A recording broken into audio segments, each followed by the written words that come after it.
Chiefs training camp is upon us. Players, coaches, and fans are headed to Missouri Western and will spend the next month in St. Joe watching the Chiefs take shape for the 2022 season. Well, we'll see if all the players are there. Left tackle Orlando Brown might be, might not be. He and the Chiefs did not reach a long-term agreement, and he's set to play this season on the franchise tag. But will he be there when training camp begins? On today's SportsBeat KC, presented by First Federal Bank, beat writer Jesse Newell and columnist Sam McDowell discussed Brown's situation. Was the deal offered by the Chiefs fair, and was Brown right to turn it down? It's Thursday, July 21st, and I'm Blair Kirchhoff. On Friday, quarterbacks, rookies, and a few others will open camp with the first full squad workout set for Wednesday, and we'll be there every step of the way. Okay, let's get started talking Chiefs with Jesse and Sam. Have you guys seen the long-term weather forecast for St. Joe? Jesse? I think Patrick Mahomes has, I think. He tweeted about it last week. He was none too pleased about having to put the pads on in 105-degree heat or whatever it is, but I don't necessarily blame him. I think I'm going to be pretty hot in my shorts and bucket hat, probably. It was one of the things that we actually lucked out with last year, Blair. It was not like – I don't think we had any 100-degree days last year. And that's going to change on day one. It is. I did look at. I compared the St. Joe forecast to Kansas City and the southern part of the metro. It is going to be warmer here in the southern part of of Jackson, Johnson County than it is going to be up in St. Joe, but only by a couple of degrees. You're right. It's going to hit triple digits. Forecast to hit triple digits in the early stages here, and that will be a little uncomfortable. But as we were saying earlier, they go in the mornings, except for the first day. On Friday, it's a 1:30 media conference with Andy Reid and Patrick Mahomes. But the practices go in the morning. It is cooler then. We'll all be under a tent while watching practice and then conducting interviews. But I know this is kind of new territory for Jesse, but Sam, I can think of players coming into the interview tent at 11:30 or so, just drenched, absolutely drenched, dripping. And the Chiefs make a lot of things comfortable for their players. That's not one of them. Yeah, I mean, you'd like the players to be in a mood that they're ready to chat with you, and I think they're ready to get the hell out of there after practice. That first question better come quickly. Yeah, exactly. And be short. Yeah, and be short. Right. All right. So we'll be there, and a lot of coaches and players for the Chiefs will be there. But I'm wondering if Orlando Brown Jr. is going to be there, and that's the question, the biggest Chiefs question heading into training camp. I know we're a little bit late talking about this. It happened, Jesse, was it last Friday was the deadline, right, for Orlando Brown to sign, and it did not happen. What's the feeling on whether – we'll go into the details in a minute, but just the feeling of whether or not he comes to camp, and what are the ramifications of him not being there? Yeah, that's still up in the air. I would think, he did not sign his franchise tag tender, which means he's not subject to fine if he doesn't show up. But obviously, if he doesn't play, then he doesn't get his $16.7 million. So he doesn't have a whole lot of leverage in this other than basically now. And if he wants to show that he's frustrated or mad about how the negotiations went, or potentially wants to negotiate small things with the Chiefs on this franchise tag, maybe not get tagged again, then now would be the time to kind of show that, that frustration. So it's going to continue to be a story, I think. Sam can correct me if he thinks differently, but I don't think he's going to be there to start. I think it's going to be a story. I think he wants it to be a story. And frankly, it's a situation where I'm not sure, again, the word's leverage, but I just don't think he has much of it this time, because the Chiefs can franchise tag him now. And if he wants money this year, he has to play, unless he wants to do like a Le'Veon Bell back in the day and not play at all. And obviously that did not turn out well for Bell when he decided to hold out a whole year with the franchise tag. I don't know that he has many options here other than to hold out. Now, what he could do is he could make this painful for the Chiefs. And I'm sure that the Chiefs had this go through their minds during negotiations, which is, if you do go outside of your principles or give him a little bit more or a little bit more that makes you uncomfortable, what you do is you make him happy and you bring him in the first day of camp and you don't have this potential problem. If he sits out all the way through training camp and shows up back in Kansas City, then potentially the Chiefs have to go week 1, week 2, maybe week 3 with a different left tackle, even though he would be technically playing under his contract, but he would be, getting there out of shape and not ready to play that first game. So that's sort of the uncomfortable part about this for the Chiefs, but it's also what you have in negotiations where you're waiting for the other side to blink. So the Chiefs did not give in on the contract, and they did not give Orlando Brown what he was wanting. And because of that, it sort of makes for these uneasy moments in training camp. But I'd be interested to hear what Sam has to say and what he thinks about this whole situation and kind of what he believes Orlando's next step will be moving forward.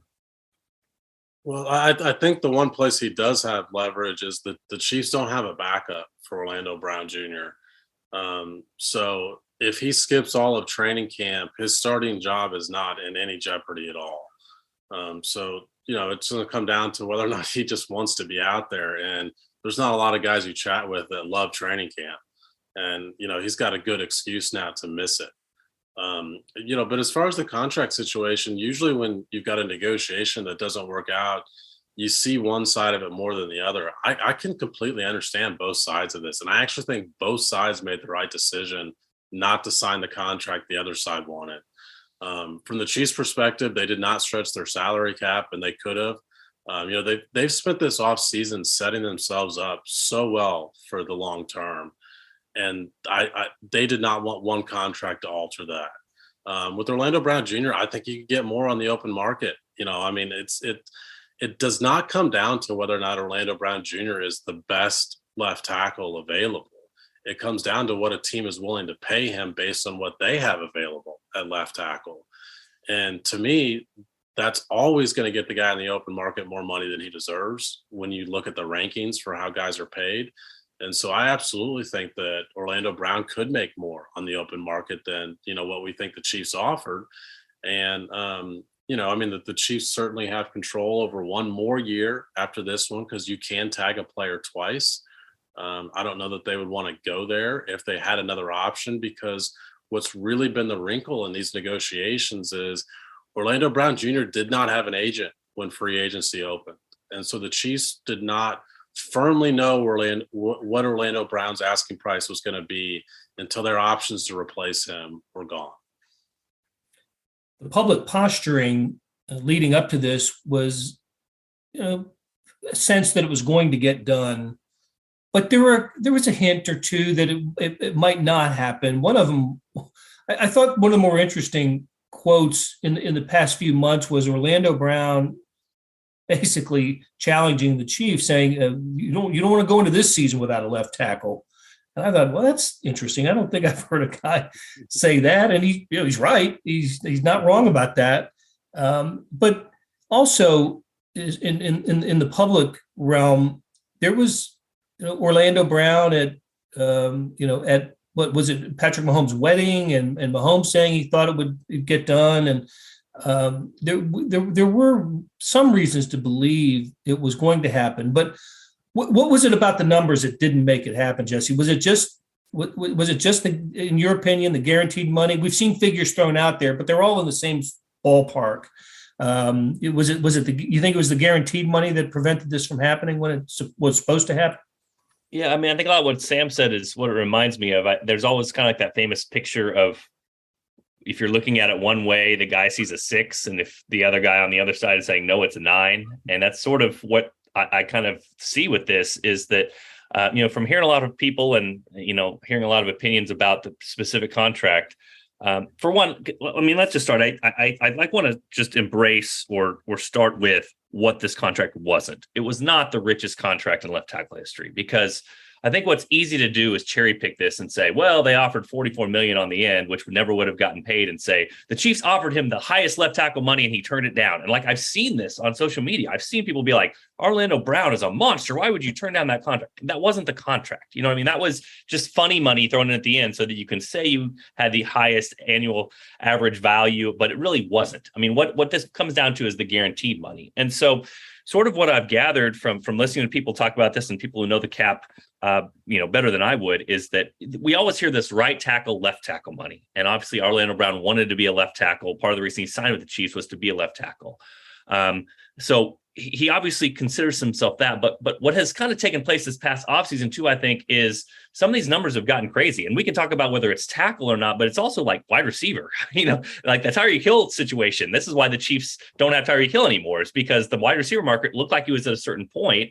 The Chiefs were willing to go to that point, and then Devontae Adams got traded and it went to a different level. And the Chiefs said, well, no, we're at this level. Like we're not willing or able to go and remake a new market. We thought he was worth this, and he's saying he's worth more, so you trade him. And so part of that, I think, happened with Orlando Brown here, which is, some of this money has gotten crazy, and people are blowing out the market on this sort of stuff. And so because of that, and because, you're looking at these money and you're saying, well, if you're the Chiefs last year, you could have budgeted X number amount and you thought you could get him for X number amount. Well, maybe he's thinking more now because it's a year later, because these numbers are sort of inflated. So I think the other part about this is, you hear this a lot, but it's sort of a prove it deal on the salary. On the franchise tag, which is, Orlando Brown, if he would have played a little bit better last year, maybe we could talk about him being in the $20 to $21 million guaranteed per year range, and that he's a young player, he'd be ascending more. But I think all indications out there is that he is a good player, but not an elite player at the position just yet. So to have him on the tag, I think the Chiefs sort of probably like that. If he plays great this year, then yeah, you got great value out of him, or have a chance to still negotiate. If he doesn't, then you didn't commit yourself long-term, which potentially, as Sam talked about, could put you in a hole down the line. He was a Pro Bowler, but I agree. He's certainly not in the Ronnie Staley, Trent Williams category of left tackles. Just to bring back something you said earlier, Jesse, Orlando Brown has made less than $7 million in his career. He's been playing on his rookie contract. He wants money. He wants the money. And I think the guarantee would have been about 18. Is it with the Chiefs contract, it would have guaranteed about 18.2 million over the length of the contract? Yeah, I mean, it's been a couple different figures. Schefter had one, Garofalo had another one. One was 18.2, one was 19. And again, if you look into the shifting market, I mean, that's probably the range you would expect it to be from what he is. And even if you go and look at like some of the highest paid right tackles, it's sort of in that range too, which is where we get to the left tackle, right tackle thing. But again, I can kick this over to Sam just because I kind of wonder your thoughts, Sam. I think, to me, the Chiefs probably offered about what in line I would have thought they would have offered, considering the Tyreek Hill situation, how they walked away from it. I guess the only thing in my mind is sort of what we're talking about this training camp, which is the Chiefs are expecting to win this year. They're expecting to try to compete for a Super Bowl this year. And so they've talked about how they like Orlando Brown. Patrick Mahomes has talked about how he likes Orlando Brown. Orlando Brown has talked about how he likes the Chiefs. I mean, is there any, I'm Mr. Hard Numbers guy, but is there any incentive for the Chiefs to bump that number up 1 million a year, 2 million, you're getting that 19-20 range, just so you don't deal with the headache of a potential holdout, and you're starting maybe this season a step or two behind you would. And also you just sort of give the good vibes of, hey, everybody's happy, everybody's moving in the right direction. You start this season off on a different foot. Yeah, I mean, I kind of think the Chiefs did that a little bit. I mean, when you look at Orlando Brown's a lot of his numbers, he rates somewhere in the middle of the pack. I mean, it's not even like the upper tier, let alone, one of the 5 best. I don't think he's one of the 10 best, to be frank. So they did with the guarantees. I mean, you look at some of the numbers reported on the total guarantees in the contract, they weren't that far off from some of the, top 4 or 5 left tackles in the game. I thought that the Chiefs would go up to 20 million, per year. And they settled just shy of that. And, I think Trent Williams is at 23, but I don't think anyone else has hit 20. So I thought that he was going to get under Trent Williams money, but I thought he'd reset the sort of best of the rest market. And it didn't seem like the Chiefs were even necessarily willing to go there. So I don't think that this is going to be, I think it's going to be something that we talk about. We should talk about often during training camp. I don't know how big of an effect it's going to have on the Chiefs season overall. It's not the worst thing in the world to have a guy playing on a contract that he literally is betting on himself to get more. And in order for that to occur, he's got to have a better season than he did last year. Now, he was better down the stretch than he was to open the season. And so there's reason to believe he will have a better season. But, you're going to get a motivated player, and that's not the worst thing in the world to have. Yeah, we talked about it too. Just there's just not much that he can do. Like he can hold out, and he potentially could miss a couple games because he's held out and didn't get to camp. But it's the Chiefs bidding against themselves here. You know what I mean? Like the contract the Chiefs were giving, it's like, well, they could have him on the tag for this $16.7 million. So it makes for an interesting dynamic because you don't just write him a blank check, but at the same time, there might be a little bit of headaches that come about if he does sign on the tag. Yeah, and just one point to make there is that, holding out the reason it does him no good is you cannot negotiate anymore under the NFL rules until the season's over.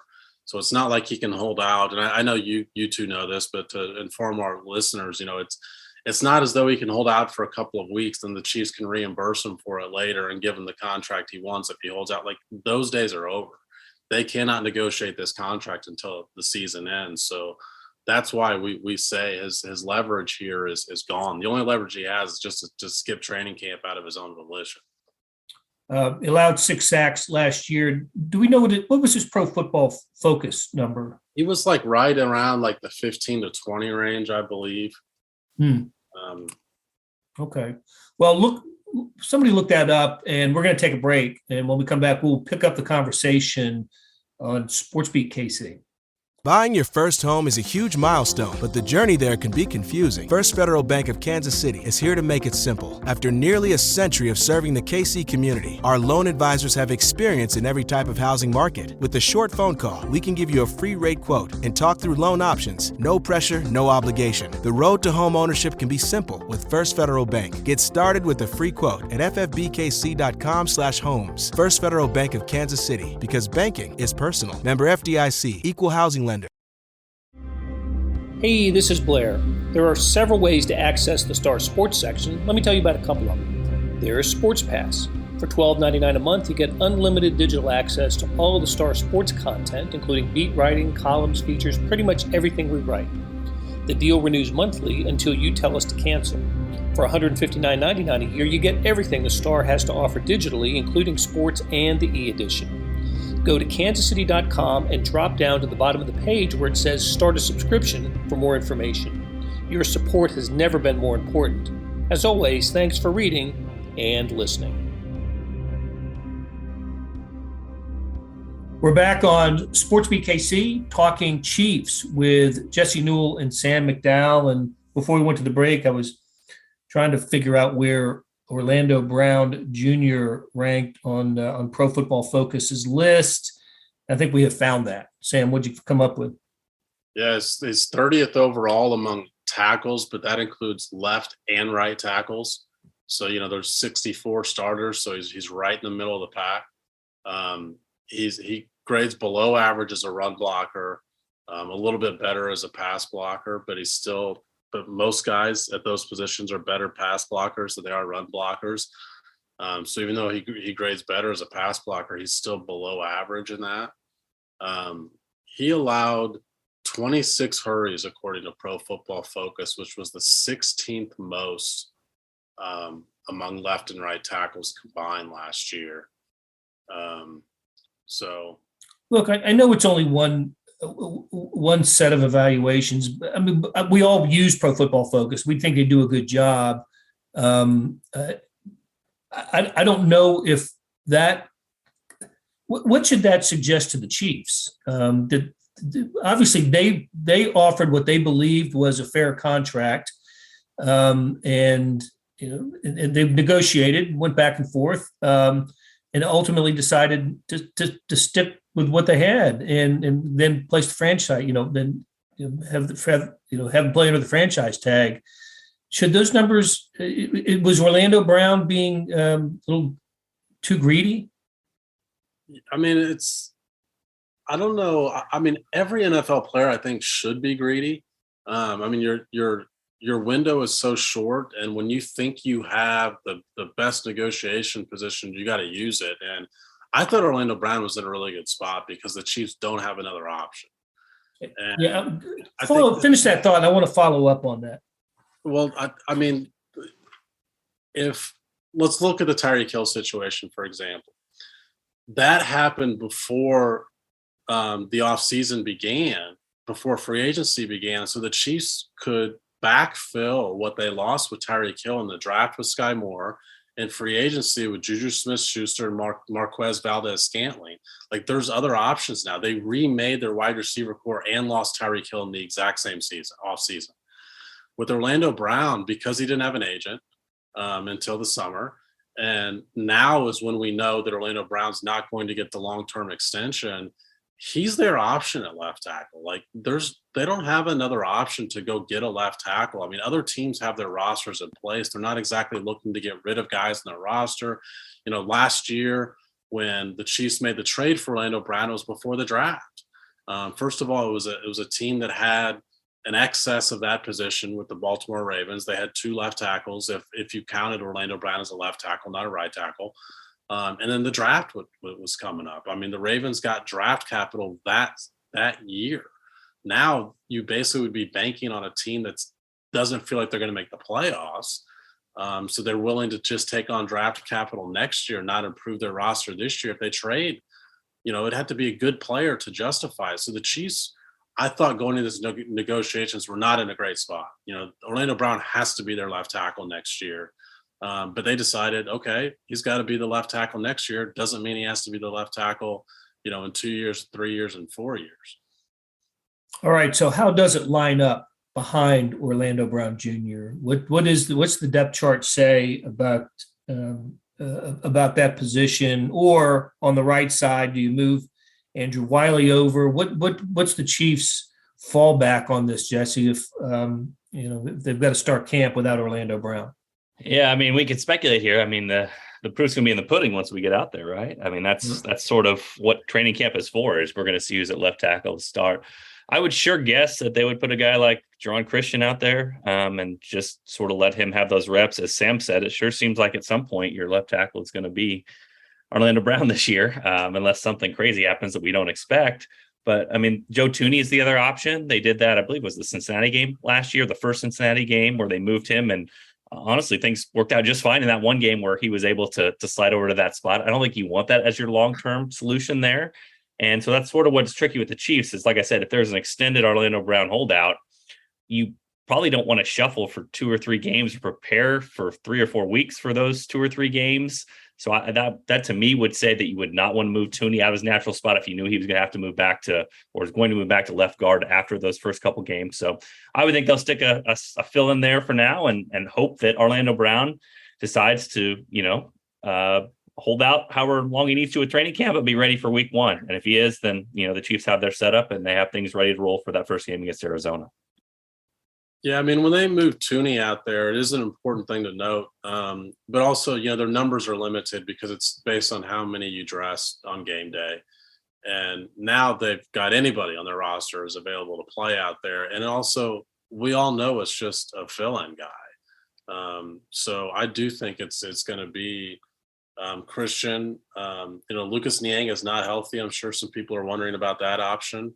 I don't know that Lucas Niang is going to be a guy you can count on to get much out of the season, let alone, in training camp and by week 1. He was not even doing drills. He was just dressed in his uniform, but not doing contact drills and OTAs and mini camp. So the options aren't great. And, this is the exercise that I'm sure Orlando Brown and his representation were making when they went into this negotiation period. This is the origin of the Orlando Brown quote, you don't want to go into this season without a left tackle. This is what he was talking about. Okay, so no love for Prince Tego Wanogo? He was an interesting option last year around this time at training camp because I don't think he was on any of our radar. And all of a sudden he was getting a lot of reps with the twos, and we all thought, all right, well, it looks like they think more of this guy than they did the first week of training camp. So he did something to impress Andy Heck last year.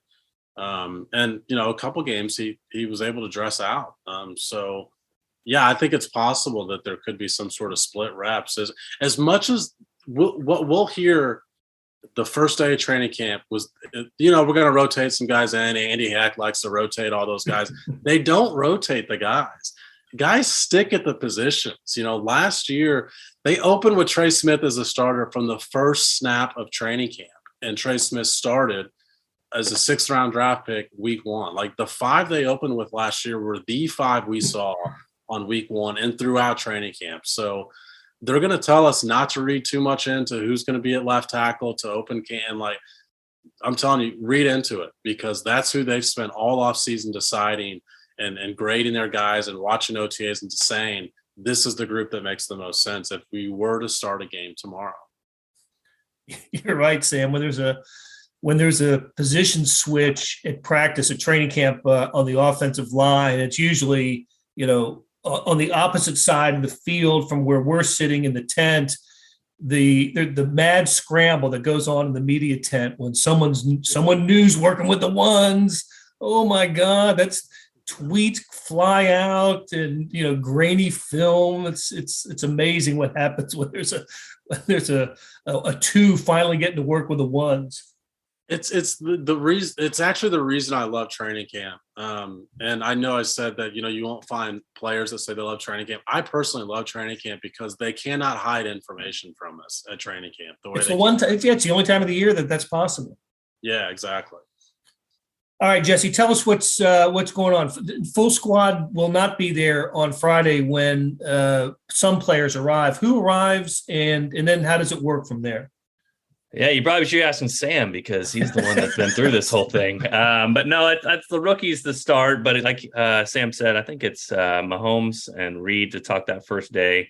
And then from there, I'm going to be learning along with the rest of you guys. The next week is, I believe it's the 20. Let's see, 20. I want to say Wednesday's the 5th. first day. There's Monday 25th is the report day, so I think Wednesday is the first day that they're there. But ready to get going. This is going to be fun. And I don't know if it seemed like this to you guys, but I saw a comment out there that said longest NFL offseason ever. And it's my first year on the beat, but I feel like it's the longest NFL offseason ever. I feel like things have kind of dragged here in the last few weeks. So ready to get out there, ready to write some stories. And obviously there's going to be lots of fans there coming too, starting that last week of July. That'll be interested to see what the 2022 Chiefs are going to look like. All right. And before we wrap it up, just a quick thought from each of you guys on, is there a position group that will command more of your attention than others? I'm not, and I'm not talking about, who the 4th tight end might be, although that's with the Chiefs, that's always an interesting, question. But how about a position group as a whole? And we'll get out on that. And of course, this is a topic we'll explore in a bigger way as we continue these chats. But Jesse, what do you think? Is there any, what side of the ball and what group?